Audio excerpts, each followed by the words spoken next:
العالمين وبه نستعين على أمور الدنيا والدين والصلاة والسلام على أشرف الأنبياء والمرسلين وعلى آله وصحبه أجمعين.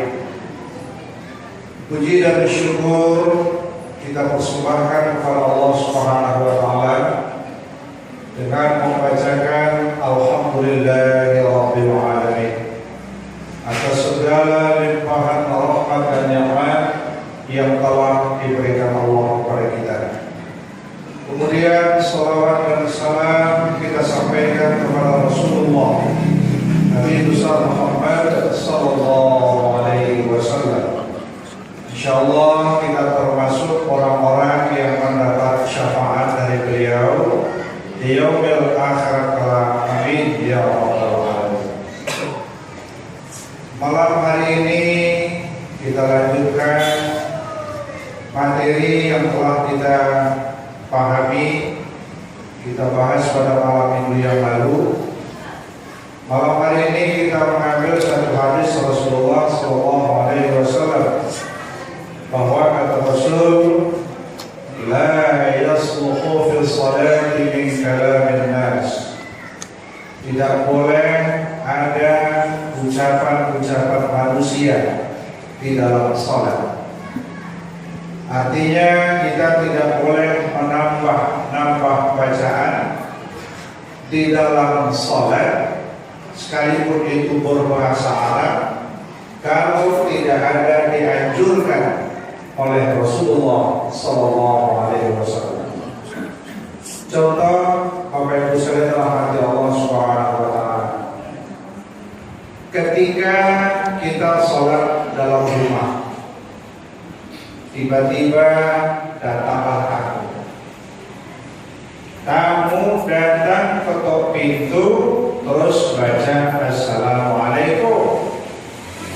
Biasa kan gitu ya, Bu. Ketok pintu, Assalamualaikum. Kalaupun kadang-kadang sebagian Assalamualaikumnya itu bukan Medan, cuma salah menurut kaidah bacaan. Assalamualaikum, Assalamualaikum, itu bukan Medan. Nah, kumnya itu panjang.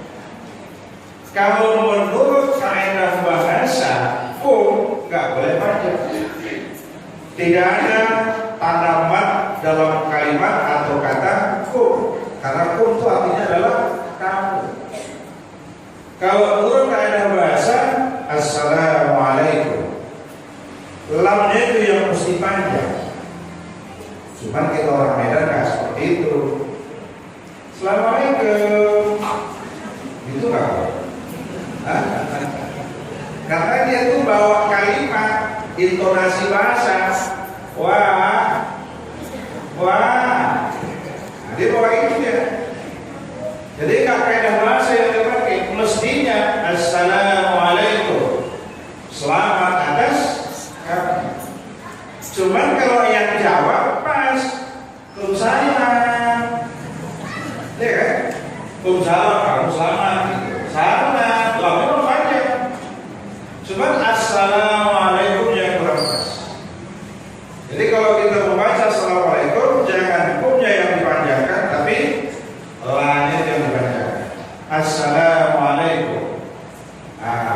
Jadi di dalam hukum, begitu datang tamu ke rumah kita, kita lagi sholat, tamu ketuk pintu, Assalamualaikum. Hukum menjawab salam wajib.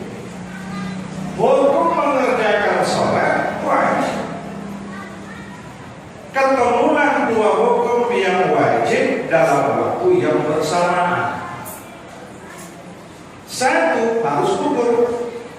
Mana yang kita gugurkan? Menjawab salam. Apa sebab? Kalau nanti lagi sholat datang tamu, Assalamualaikum, Waalaikumsalam, sudah menambah bacaan. Itu kalamin nas, ucapan manusia.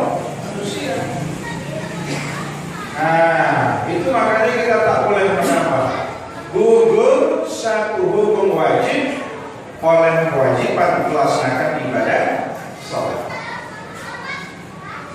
Kita lagi-lagi bersikap datang tamu, Assalamualaikum, kita hanya mengeluarkan bacaan.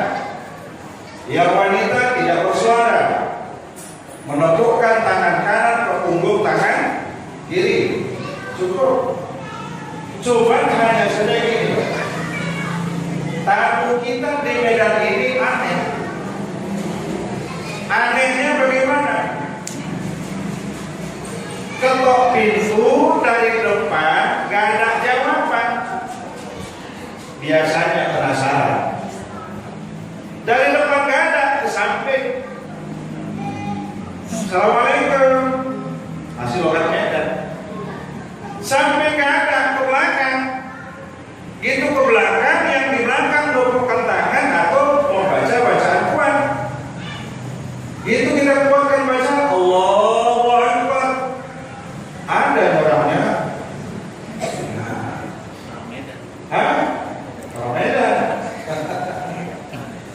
Sebetulnya kalau kita kembali ke dalam ayat Allah surah An-Nur, Allah katakan Bismillahirrahmanirrahim. Ya ayyuhalladzina amanu la tadkhulu buyutan ghayra buyutikum hatta tasta'nisu wa tusallimu ala ahliha.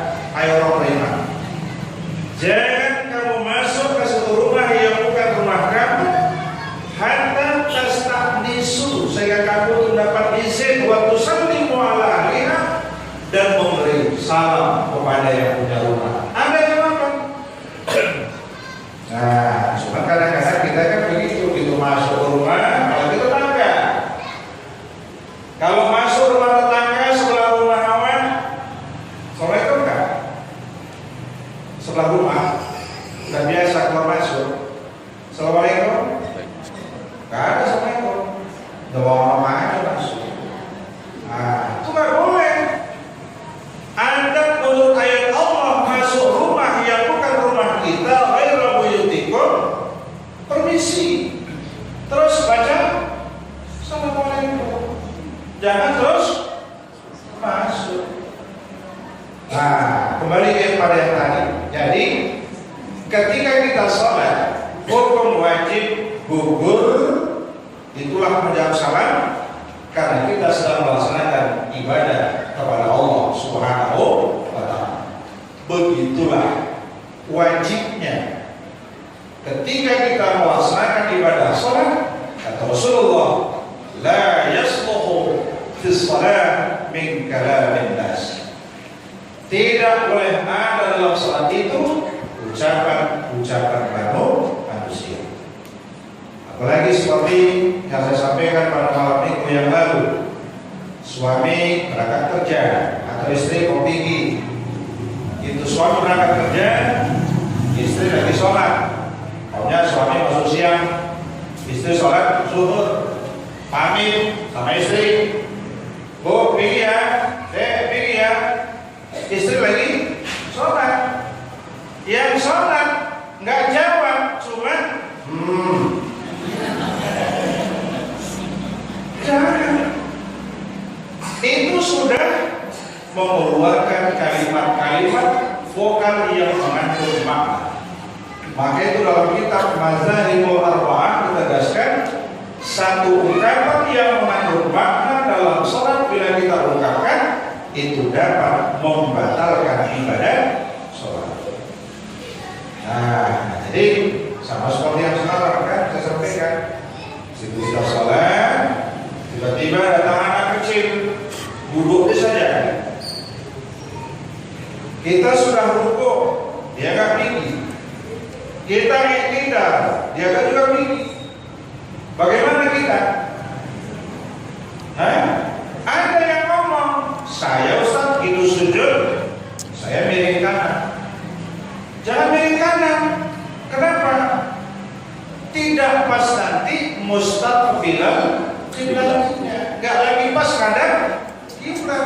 Miring kanan, sikit saja kita miring ke Mekah sana, itu udah jauh.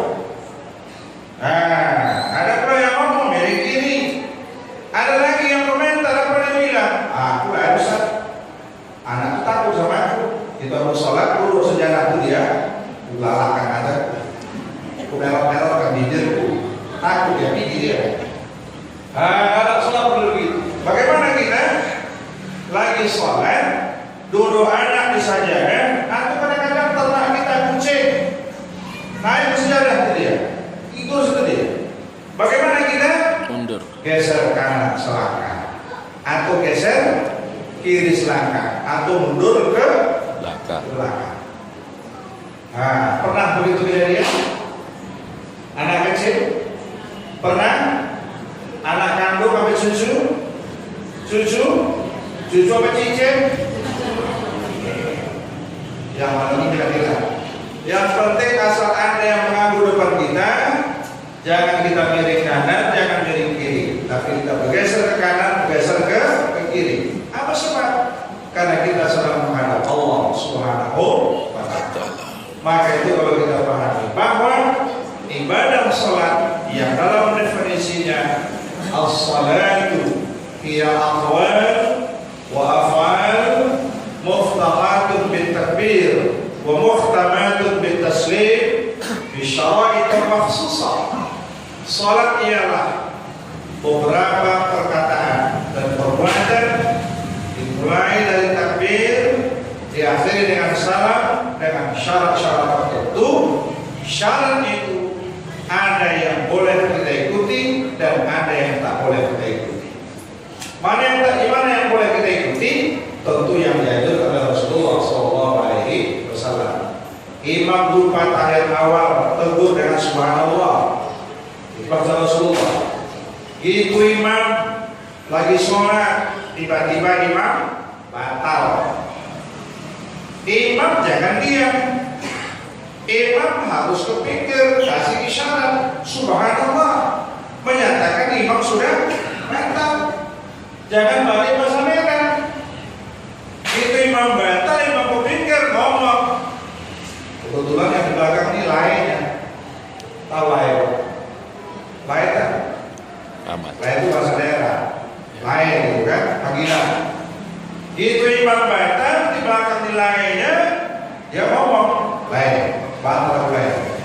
Maju. Jangan. Subhanallah. Kasih isyarat. Apalagi kalau sujud. Lagi sujud imam batal, jangan imam kepinggir diam-diam. Sujud, bangkit.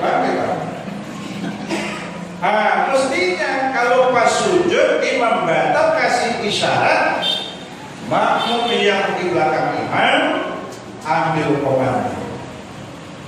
Cuma jangan maju pas lagi sujud. Tunggu nanti berdiri sempurna baru maju ke depan. Kalau sempat nanti pas lagi sujud, waktu maju ke depan, merayap. Tunggu sudah berdiri sempurna baru maju ke depan. Jadi artinya sholat berjamaah tidak dibatalkan, pekerjaan menghadap Allah tidak kita batalkan, kita tetap lanjut. Siapa yang batal? Dia yang mulai. Contoh, Bapak sekalian, kejadian. Mungkin Bapak Ibu tahu Masjid Al-Hasanah pada bulan, pada sore, sebelah kanan dan sini.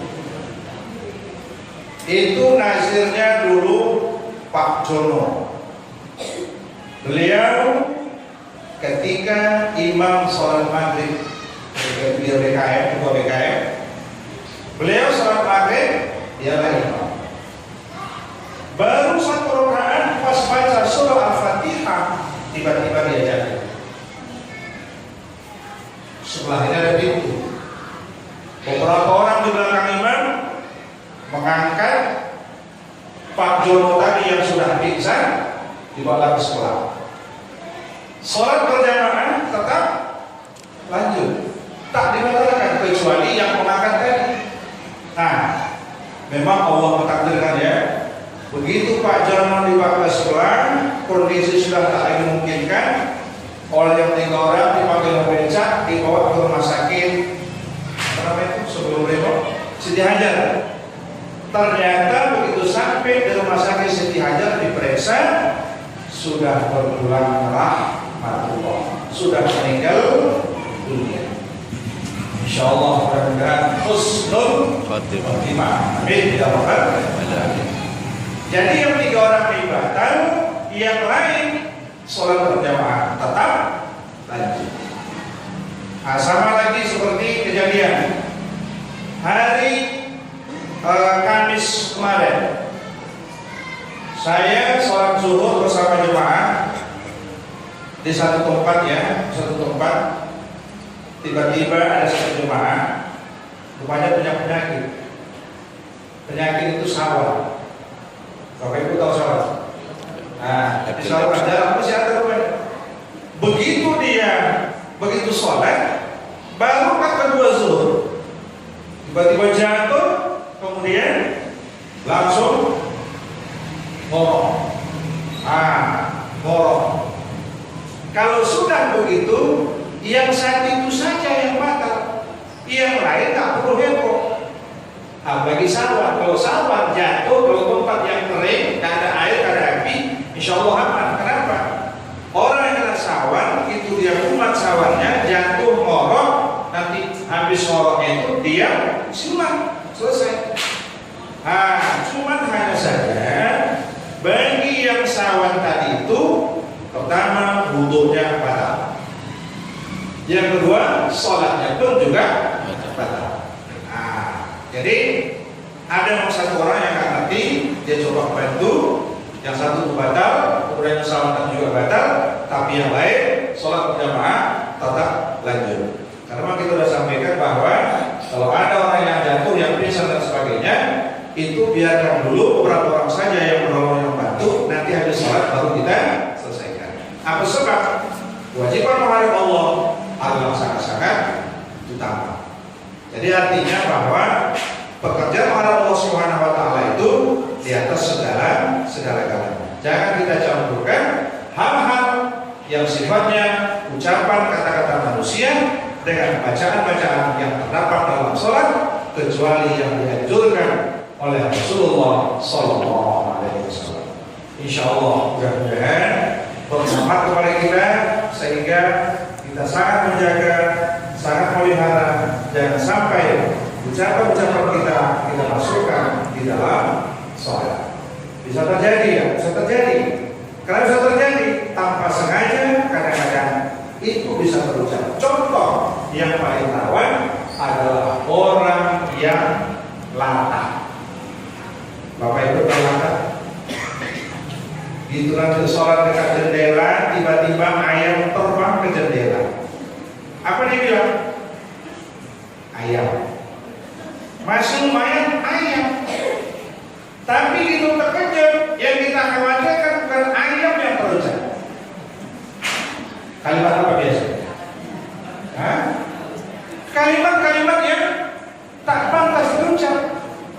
Kalau orang latah seperti ini, ketika sholat terjadi seperti itu, dengan sendirinya sholatnya menjadi batal. Apa sebab? Masuk ucapan-ucapan manusia. Insyaallah mudah-mudahan bermanfaat kepada kita.